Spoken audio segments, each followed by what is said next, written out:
This is part one of 37 episodes that I'm gonna talk about my Euro trip, okay?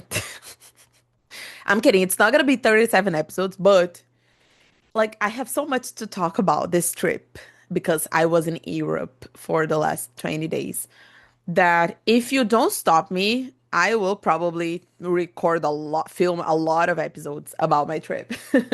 I have so many things I want to talk about, but I don't want to make it exhausting, so I'm trying to select like specific topics. But please let me know if you like this episode and if you want to know more about the trip because I have other interesting topics too. But today I'm gonna tell you all the cities that I've been in Europe in the past 20 days.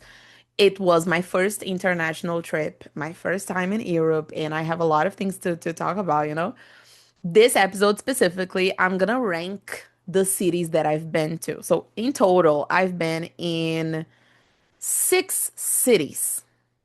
Pretty much like seven, but one of them I didn't go out. I just slept because I was exhausted. It was the end of the trip. So basically, it was six cities, and I'm gonna rank them from the best to the worst and tell you why and tell you about my experience in all of them. Okay, so are you ready? Welcome to the episode. Eu nem agendei nenhum episódio pra hoje, que você está provavelmente ouvindo isso a partir do dia 8 de julho. Porque eu sabia que eu ia chegar da viagem e eu ia querer contar logo sobre ela. Cheguei hoje. Cheguei hoje. Cheguei no Brasil domingo, mas cheguei hoje, terça, aqui na minha cidade, na minha casa. E aí, eu sabia que eu ia querer falar da viagem, então vamos começar essa série aí de episódios sobre a viagem. Mas outros episódios também. Tenho muitas ideias, muitos temas aí na cabeça. Estou feliz de estar de volta. Pra vocês não fez diferença, né? Porque eu agendei episódios, mas é isso. Welcome to the podcast. Welcome to the new episode desse podcast que a gente usa para alimentar sua fluência. Eu espero que vocês estejam aqui firmes comigo toda quarta, 6 da manhã. A gente tem um episódio aí para você treinar o seu inglês e queria pedir uma coisa para vocês. O algoritmo do Spotify foi muito bonzinho comigo no início do ano e o pod cresceu muito. Muita gente conheceu o podcast esse ano por conta disso. E nos últimos meses ele deu uma baixada. Eu não sei se eles mudaram o algoritmo, se eles mudaram as recomendações. Então, vou pedir uma coisa pra vocês. Se você é um ouvinte fiel, se você gosta do podcast, recomende ele pra alguém. Pensa em alguém que gosta de praticar inglês. Não precisa ser uma pessoa fluente, só uma pessoa que tá querendo melhorar o inglês dela. E manda esse podcast pra a gente trazer mais pessoas e ter um público legal aqui, porque eu adoro podcast. Você pode consumir podcast mesmo não sendo nosso aluno. Eu adoro trazer os temas pra cá. Eu sei que ajuda muito. Tenho ficado muito feliz com os comentários. Tem muita gente comentando, pessoas que eu não conheço, pessoas que não são do curso e comentam falando do pod. Eu fico muito feliz com isso e é isso. Eu adoro fazer isso aqui. Então, vamos compartilhar com mais pessoas. Assim, a gente consegue trazer mais gente e também trazer essa motivação pra gente continuar com esse projeto que eu amo. E lembrem de ativar as notificações para você receber todos os episódios toda quarta às 6 horas, ok? Let's start, because I'm excited to talk about it. So I'm gonna rank the six cities that I've been in Europe in the past weeks in this trip. So let me tell you which ones I've been to. I arrived in Lisbon, but I went directly to Porto in Portugal. So this is city number one. Like I'm in chronological order. I went to Porto in Portugal. After Porto, Madrid, the capital of Spain. After Madrid, Barcelona. After Barcelona, Rome in Italy. So we were in Italy. After Rome, we went to Sorrento. It's a small town in Italy. It's on the coast. So it's like in the Amalfi Coast, Costa Amalfitana. It's one of the coasts of Italy. So we were there. And after Sorrento, we went to Paris. And oh, we also stopped in Naples, Napolis in Italy, but I won't count because we didn't visit the city. And then we were back in Lisbon, but we just slept in Lisbon. So I'm not gonna talk about Lisbon because I didn't know Lisbon at all. So it was Paris, Barcelona. Oh, it was, oh my God, wait, Porto, Madrid, Barcelona, uh, Rome, Sorrento, and Paris. These are the six cities that I'm gonna talk about. And my number one, I'm gonna start with my number one, my favorite, and I think you will be shocked to hear the last one, okay? My number six, my least favorite. But my number one city was Paris. Ah. I know that Paris is a cliche. I know. I understand that. And I didn't expect to love Paris so much. When you go on TikTok and on social media, people say so many bad things about Paris. Oh, it smells bad. Oh, Paris is dirty. Oh, the French people are rude. I didn't experience any of that, okay? In my opinion, Paris is perfect. And I won't accept any haters, any Paris haters on this podcast, on this profile, okay? On this account. Let me tell you something. Let me tell you about Paris. Paris was like it felt like the movies. Like literally, the feeling that you get from Paris in movies, it's the feeling that I got when I was there. I thought it was a very cultural city. You go around the streets and you see a lot of performances on the streets. You see people from many different places. And at the same time, you also see French people and local people living their lives, which I thought was very interesting because Paris is a very touristic city, right? But when you walk around the streets, even in the most famous spots, you still see locals living their lives, you know? And it's so nice to see people going to work and coming back from work and riding bikes because there are a lot of people riding bikes wearing their work clothes. It's so interesting to see that, you know? A lot of performances, a lot of music and art on the streets. And it was amazing. It was amazing, in my opinion. Like the vibe, it was exactly what I saw on TV, you know? Uh, the streets are so beautiful. Everywhere you go, the streets are beautiful. We did not see any dirty and smelly streets. They were gorgeous. Like everywhere you look, it's so beautiful. And we went to the touristic spots like the Eiffel Tower, the Triumph Arc, right? Like Arco do Triunfo. We went to the Cartier, the Latin Quarter. Okay, in English it's Latin Quarter, like Bairro Latino, something like that. It was a very beautiful neighborhood. We were in love with it. We also went to Montmartre, which is also a famous neighborhood. It's not as beautiful as the other, but the energy is different. There are a lot of bars, a lot of cabarets, you know? Every neighborhood was so beautiful and interesting. The streets are so nice to walk. They are very open and huge streets, you know? So you don't get tired walking around Paris. We took a day to visit every touristic spot in one day because we didn't have a lot of time in Paris. And we did everything and we weren't exhausted. Like it was pleasant, you know, it was nice. It was delightful to go around the city, go around the touristic spots and we actually felt good. It was everything was so beautiful. I loved it. I loved it during this tour because we stayed there for 3 days. The first day we went to the Eiffel Tower. The second, and we took the river boat ride. The second day we went to a lot of touristic spots around the city. That's the day that we walked a lot and we took a lot of metro and buses and we went to all the famous spots. And the third day we went to Versailles, you know, like Versailles. I don't know how to say it in English.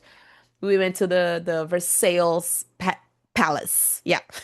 So that's it. Like we had 2 days in the city, and then the third day was to go to the palace and to Moulin Rouge, which is a cabaret in the Montmartre neighborhood.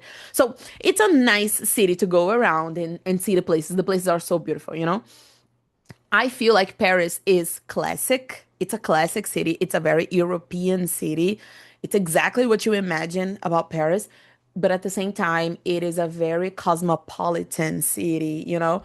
You see people from everywhere. Like it has that big city, that capital feeling, you know?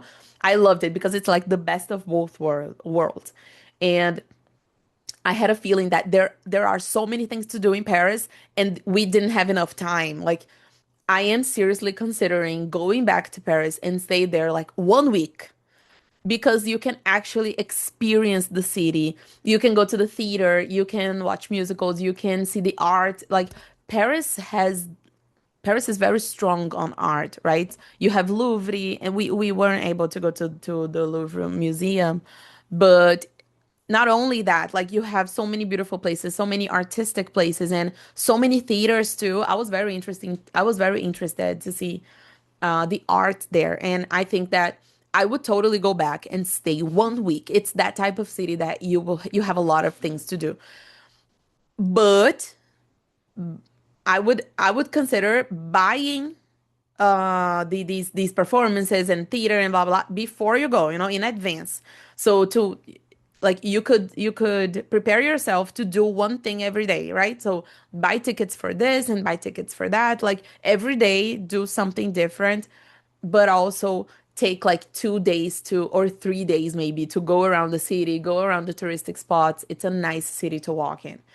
Uh, and we were making jokes about that because Paris is very performative. Paris is very performative. Performática. Like we can't explain. I can't give you examples right now, but everywhere we looked, we were like, "Oh my God, Paris is so performative." Like it really feels like you are in a movie, you know?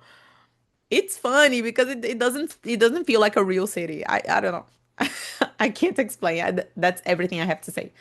And it was in Paris. Paris was the last city. So imagine, we were exhausted. We were tired. After 15 days traveling, we arrived in Paris and still it was the favorite city. It was my favorite city. So imagine, that's how good it is. And it was in Paris that I stopped and I thought, oh my God, I am in France. I am in Europe. Like after 15 days traveling around Europe, it was Paris that gave me this feeling that sunk into me like oh my God, I'm here, I'm living this. It was a little unbelievable, and I don't know why, but I felt a special connection to Paris. I was talking to the girls like maybe in another life I was a Parisian. I can't explain. It was a city that I felt like I will be back here. This is so cliche because Paris. Of course, it's Paris. Like, of course, it's the dream city, right? And it's true. Paris lived up to all my expectations, okay? I have to tell you that. And it made me feel like learning French. I learned French during the pandemic. And actually, I used a little bit of my French there. Okay, I still know some stuff. And I've always felt like I'm gonna speak French one day. Like it's a language that I love. I loved studying French. I stopped because I moved on to Spanish, but French is the language that I really, really want to learn. And I have a feeling that I will learn French very soon. I left Paris thinking, wow, I want to learn French. It's such a beautiful language. I loved listening to people speaking French. Like it's so beautiful. It's so beautiful. And you listen to them and you're like, oh my God, I want to speak like this, you know? Because now, like, I know English. English is okay. I want to go to the next one, and my next language is gonna be French for sure. No, no, no. I think it's gonna be Spanish because it's more useful. But I will learn French, and I want to be back in Paris to learn French, to experience French, the language. And one thing, oh, and okay, the Eiffel Tower is all that. It is all that. And before going to Paris, I thought, I think the Eiffel Tower is just gonna be a monument. It's just gonna be something that you look and you say, oh, okay, let's take a picture. But no, the Eiffel Tower is all that. It's so beautiful, so beautiful. And it's such a pleasant touristic spot, like agradável, because there's a park around it and people go there and people sit on the floor on the grass to watch the show, the lights show that you have in the Eiffel Tower, and people have picnics, and it's a nice environment. There are a lot of trees around the Eiffel Tower. I was expecting it to be dirty and ugly because that's what I saw on TikTok. But it's not. It is probably the most pleasant touristic spot that we were. Like, it's nice. You want to stay there. You want to sit on the grass, have a picnic, and stay there for hours. I loved the Eiffel Tower. It is all that. Yes, the cliches are true. You know, We were amazed by the Eiffel Tower. It's so beautiful, so beautiful. We went there two nights because we wanted to see the lights show and just to look at it again, you know. We loved it. We loved it. And in one of these nights, we took the boat ride on on the Seine River, you know, like the Husena, the river. And it's a 1 hour boat ride. You go around Paris, you see Notre Dame, you see a lot of important buildings, the Eiffel Tower. The boat ride starts in the Eiffel Tower, and we went on this boat ride at 11 p.m. So it was night, it was dark already, and we saw the lights on the Eiffel Tower. It was so beautiful. If you check my personal Instagram, my personal account, I saved the highlights of the eurotrip and I posted a video of the boat ride, and it was so beautiful. Like, this boat ride was one of the most special attractions for me because on the boat ride you see people walking around the streets of Paris, and you see people sitting down by the river eating something and having romantic dates and walking. Like, it's so nice to go around the city and see the city happening, you know, the things happening and people living. It's so beautiful. And the boat was playing French music, so I felt in a movie.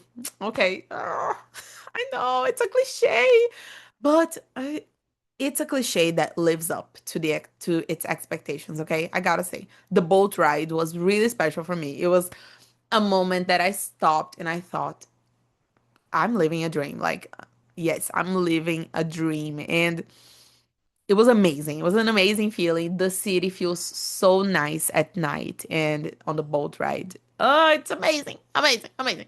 That's my favorite. Number two, second place. I talked a lot about Paris, so let me try to be a little quicker. My number two city was Barcelona. Look, we loved Spain, okay? I feel like everybody's so obsessed with Italy, but people really should go to Spain. Barcelona is such a nice city. People are so friendly. And in Spain, like, we had the best experiences with people, you know? We spoke English there. We tried a little bit of Spanish, but they were so nice, so friendly. It was amazing. It was amazing. Barcelona is such a nice city.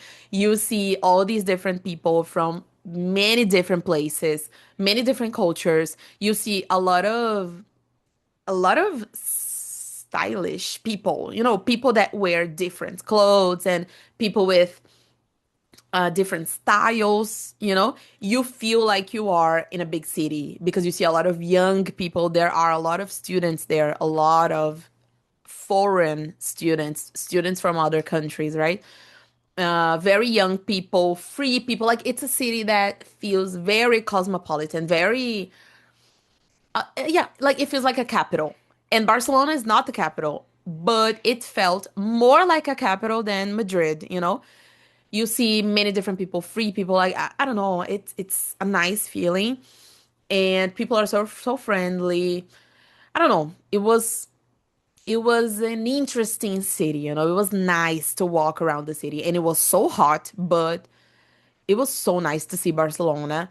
And the streets are very open and very broad, like amplas, broad, like Paris. This is something that we loved about Paris because the streets were comfortable to walk in, you know? They were broad, amplas. And in Barcelona, too. In Barcelona, the streets were very broad. There are a lot of parks and squares and a lot of stores, a lot of beautiful buildings, so many beautiful buildings. The only bad part is because everything was under construction in Barcelona. Oh my God. They are fixing some stuff there. So everything was under construction. I wish it wasn't, but still, the city is so nice. It has a nice feeling. I don't know. I want to go back to Barcelona too because it's a lively city. You know, it's an interesting city. You feel curious about it. And in Barcelona, we did some very fun stuff. So we went to the city market. It's a market, an outdoor market with a lot of foods, typical foods and drinks. I don't remember the name, but if you look up a popular an open market in Barcelona, I'm sure you will find it. I think it's posted on my Instagram too. And we ate such good food there, empanadas and ice cream, and we had drinks there too. So it was nice to go to this market and eat some very tasty food, delicious food. Also, we went to a flamenco presentation, a flamenco performance. We bought the tickets there and we watched a performance. It was like a group of people dancing and singing flamenco. It was so interesting. It's such a such a strong music style and such a strong art manifestation, like the performance is so strong. I think that's the word that I have to describe it. You can't keep your eyes off of them. It's beautiful, it's very emotional, and we were so curious to know what they were talking about because in Barcelona they don't speak Spanish specifically, they speak Catalan. And Catalan is more difficult than Spanish. So we couldn't understand the lyrics of the performance, but the performance was so interesting. It was so nice to see their culture. We also went to Sagrada Familia. Sagrada Familia was my number one tourist attraction. I think number one was Sagrada Familia, and number two was the boat ride in Paris. Sagrada Familia was one of the most special places I've ever been. Like, I feel like crying when I remember this place. And before going to Europe, I said, "Oh, I don't want to visit churches. I don't care about visiting a lot of churches and taking pictures. Like, it's not a type of tourism that I appreciate." But I knew that I was gonna like Sagrada Familia. It's so beautiful, and it has such an interesting story that Gaudí started this in the like they started this in the 1800s, 1800s, in the 1800s, and it's still not finished. And the fact that Gaudí designed the whole basilica and people are still accomplishing everything that he hoped for and that he designed knowing that he was gonna die before the church was ready. And when you take the tour and you listen to the audio telling this story, it's so strong, it's so interesting to hear about it. So it was so emotional for me. It was one of the most beautiful places I've ever been to. Like when we look, you use the metro. And the station, the Sagrada Familia station, you get out of the metro and you go up the stairs. And when you look to your side, you see Sagrada Familia. So it's a little magical, like you get out of the metro and then you look to your side and there it is. One of the most beautiful things you've ever seen in your life. One of the most majestic things I think it's probably the most majestic thing I've seen in my life. Okay, maybe it's not. Maybe as cataratas de Foz do Iguaçu, maybe they were a little bit more majestic. But Sagrada Familia is so impactful, so strong. I cried listening to the audio and looking at it. I still want to cry when I think about it. It made a huge impact on me. It's seriously one of the most beautiful things I've ever seen. It's insane. It's insane to see the design and the architecture when you look outside and you see like the whole story that was told through the architecture is it's amazing. It's amazing. I feel like crying thinking about it. But so yeah, this was one of the highlights of Barcelona.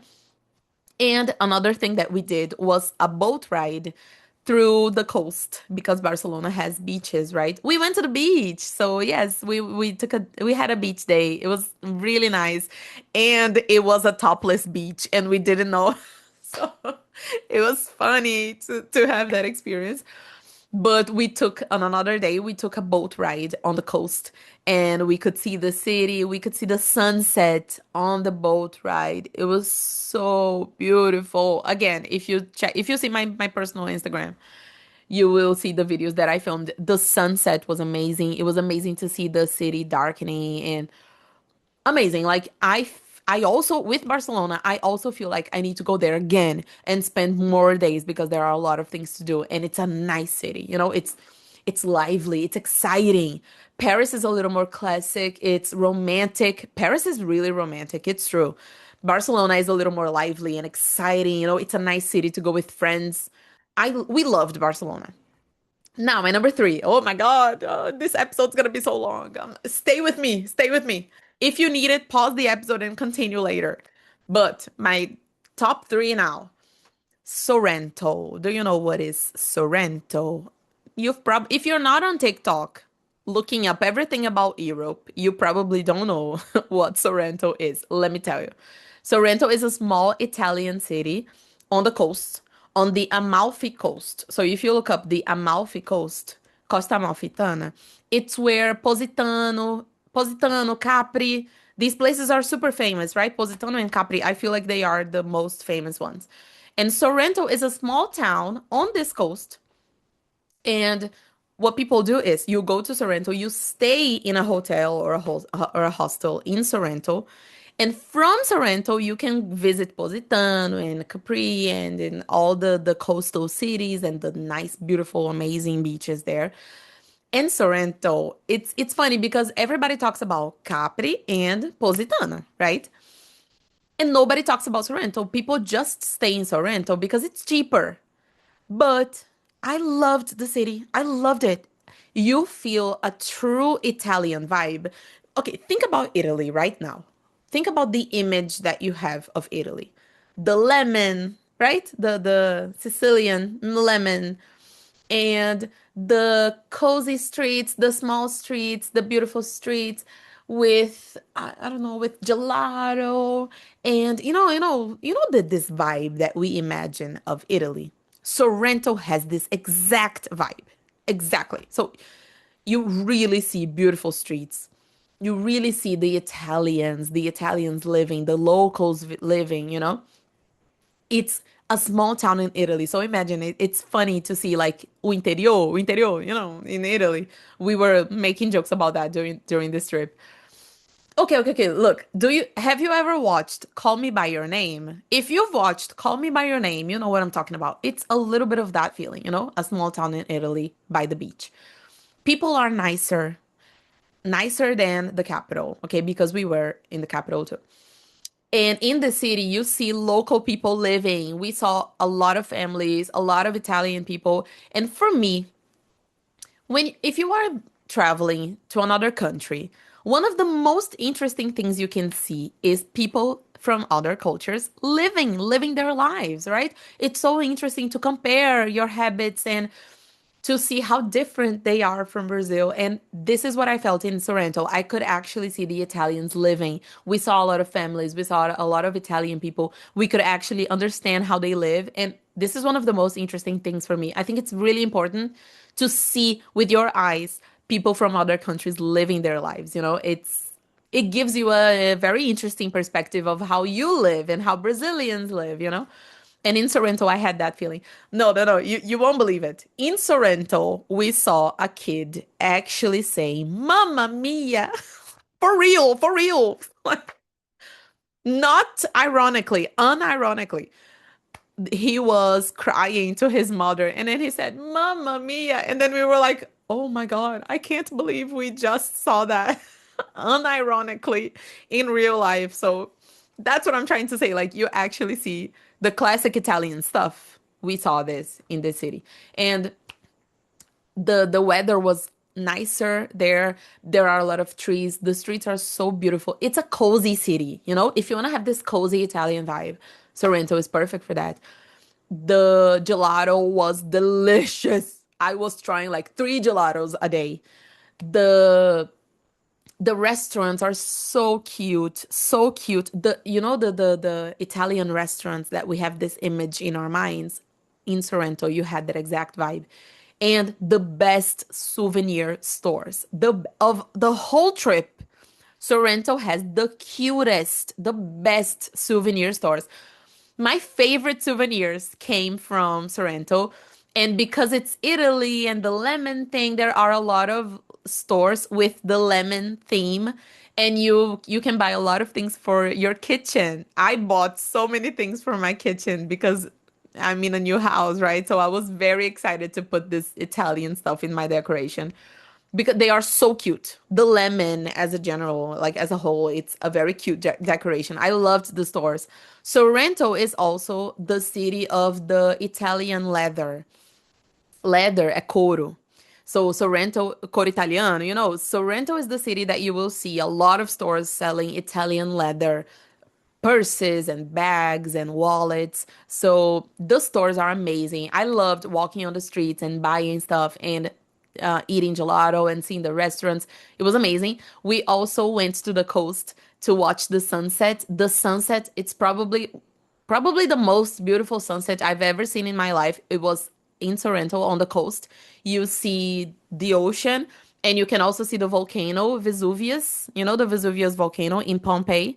You can see the Vesuvius there and you can watch the sunset there. It was gorgeous, amazing, amazing. Probably the most beautiful sunset I've seen in my life. And also on the last day, we took a boat ride on the coast. And we went to Positano and Amalfi. We didn't go to Capri, to Capri, but we went to Positano and Amalfi. And the boat ride was amazing. Again, if you check my personal Instagram, you will see the pictures and the videos of the coast. Some of the most beautiful things I've seen in my life was that Amalfi Coast. The colorful houses in the hills, like colinas, and the ocean was such a bright blue, amazing. Like I can't describe it. The coast was the most beautiful one I've seen. Like the beaches in Europe, Brazil's beaches are better. Okay, yes, we are the best when it comes to beaches, but the coast was probably the most beautiful one I've seen in my life. In my life, so I loved Sorrento. I loved the Amalfi Coast. So that's my top three. Oh, I miss it so much. Okay, top four. My number four, Madrid. I loved Madrid, but Madrid is a small city. It's interesting because Madrid is the capital, but Barcelona is so much bigger and it feels more cosmopolitan. Madrid is smaller. There isn't a lot to do. So everybody said that, oh, you just need to stay one day in Madrid and you can do everything. But I wish we had stayed a little bit longer because we loved Madrid. People are so nice, so friendly. The street food was some of the most beautiful food, street food that I've seen. You have these markets on the streets, right? And you also have, yeah, like these popular outdoor markets. And the street food was so tasty. You wanted to eat, you wanted to try everything because the foods were so beautiful. They have great cuisine, like I loved the food there. I became a sommelier. I know a lot of words in the Portuguese pronunciation, but not in the English pronunciation. Sommelier, sommelier, maybe, of empanadas. I tried everywhere I went in Spain, I tried empanadas and I loved it. I loved it. People are so friendly. The streets are nice. There is a street full of stores that I wish we had a little more time to go by, to stop by. Uh, we went to a park that it was the most beautiful park in my opinion, more beautiful than the park that we went in Paris. I forgot to say this. We went to a park in Paris that we could see locals living. They were playing games, they were having picnics. It was amazing. I loved going to this park in Paris. But the park in Madrid was stunning, gorgeous, so beautiful, so beautiful. The architecture was amazing, like amazing. The most beautiful park I've been in my life was in Madrid. And I was in love. I was in love with this park. I felt like the streets in Madrid were beautiful. Madrid was fun. And I feel like there are a lot of cultural things that you can do there. So I would go back to enjoy it a little bit more. I loved the streets. I loved the city. So it's my top four. It's a city that I loved, but it just wasn't better than the other three. Now, number five, my least favorite, because number six, I'm gonna talk about one that we didn't stay a little long. We didn't stay so long there. So consider that number five is the last place. My least favorite city was Rome. Can you believe it? Roma was my least favorite city. When I said that, a lot of people were shocked. And guys, let me tell you something. Get out a little bit of TikTok, okay? Because TikTok makes you believe that Rome is perfect. And everybody's so obsessed with Rome and Fontana di Trevi and taking pictures and the best positions, the best spots to take pictures in Rome. Rome is beautiful, but it's not that much, like it's not that great. But let me tell you about my experience. The weather there was the worst. It was the hottest. We were there during one of the worst heat waves that Europe has ever experienced. So imagine that. But in Rome, the heat, like o calor, the heat was more suffocating. Oh my God. So I think the weather affected our experience a lot. I'm sure that Rome in the fall, in the spring, is a more pleasant city. So maybe keep that in mind, okay? Because in Rome, the streets are not very open and broad, like amplas. No, no, no. The streets are very narrow, estreitas. The streets are so narrow. There aren't any trees. It's just it's just like concrete and concrete and concrete. So imagine how hot it was. And the monuments in Rome, they are some of the most beautiful things you've ever seen in your life. Like the Colosseum, the Pantheon, Fontana di Trevi, and you look around and yes, the monuments are breathtaking. Breathtaking, de tirar o fôlego. It's an architecture that you will never see in Brazil, you know? So it's nice to have this experience. It's nice. But I feel like that's it. Rome is a very ancient is like old, okay? So Rome is a very ancient city. It's an iconic city. Some of the most important world events happened in Rome, right? So it's an interesting city to go and to set your foot there and say, "Oh my God, I'm here where this and this and this happened." It's a very important city, so it's amazing to go there and to see the architecture, breathtaking, breathtaking. But it's a city that if you have one full day, you can visit all the touristic spots, and that's it. I felt like Rome was, oh, let's go here, and you take a picture. Okay, now let's go here, and you take a picture for Instagram. And oh, let's go here, and then you take a picture for Instagram. I felt like Rome was just a lot of spots that you stop, you take a picture, and then you go to the next one. So it's not the type of tourism that I love. So it was amazing to see all that stuff, but it wasn't a very pleasant experience for me. The Colosseum, o Coliseu, it's one of the seven world wonders, right? Uma das sete maravilhas do mundo. It's one of the seven world wonders. So it's amazing to know that you're visiting there and that all those stuff happens there. It's amazing to be there, but our experience wasn't so good because of the weather. It was so hot that we couldn't even do the tour all the way to the end. We stopped because we just couldn't handle the heat. So I want to go back in a better weather, in a better season, go to the Colosseum again, have the full experience that I didn't have because the weather was impacted our experience a lot, a lot, a lot. So it's a city that you can do everything in one day. 2 days stops. Okay. And visit the touristic spots. And that's it. And the food. This is something good that I have to say about Rome. Not only the architecture, but also the food. The food is all that. Yes, the internet is right. The best pizza I've had in my life. The best gelato. The best pasta. The food is really, really good. We had maybe 3 or 4 experiences in Italian restaurants, and only one of them was bad. And the tip, a dica the tip is go to local restaurants, neighborhood restaurants. Don't go to the popular restaurants, the restaurants that you can see are beautiful, aesthetic. Don't go to those, okay? The neighborhood restaurants, they have the best food. Yes, we had amazing pasta, amazing pizza. It is different from Brazil. It is so much better. So yes, it lived up to the expectations, okay? And the portions, In Italy, the portions are insane. They will sell you a pizza for 10 euro and they will say that it's an individual pizza, but it's not. Trust me, two people eat that easily. And two people can eat that pizza and be 100% full. And even three people can eat one pizza. I swear, it's huge. The pasta dishes are huge. Like, this is something that I loved about Italy. The food is well served, it's well served. And it's crazy because people actually order one pizza per person.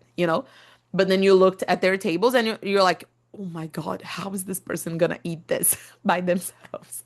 So yeah, I loved the food part. Yes, it was actually good. It lived up to the expectations. It was amazing. It was amazing, amazing, amazing. The food was amazing. So that's why I think that in one day, 2 days, you can live the architecture and the food, and that's it. I would totally go to the Amalfi Coast because it's an experience that's worth it. But do your research, okay? Faça sua pesquisa. Do your research. Italy is a little bit dangerous. Italy has some dangerous cities.